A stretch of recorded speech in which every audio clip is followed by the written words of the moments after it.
szabálytalanságért. Egyrészt megy ki, ha minden igaz, mintha hatos mutattak volna. Nem, akkor egy, csak ezt akkurátusan megmutatták a játékvezetők. Na nézzük, két nem igazán okosan megjátszott Ford követően. Itt kezdenek a harmadik ember előnnyel. Azért kevés gólos meccsen ez nagyon fontos, tehát hogy ki ugyan küzd meg ezekkel a speciális játékhelyzetekkel, és ott az egyenlítés. Ennyi kellett tulajdonképpen, mondhatnám, Somogyi Balázs vágta be. És látjuk, hogy ő is ott folytatja, a Legerben abba hagyta. Meccsdöntő lövés után itt még azért a Ford megelőző Kunac nagyszerű bejátszását csinálta meg, kiállításra kész.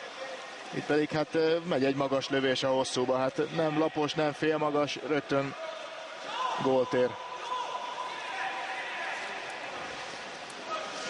Cserélnek folyamatosan a csapatok, azért itt tényleg, tehát azért nem nagyon szoktunk hozzá az első negyedbe ilyenhez, hogy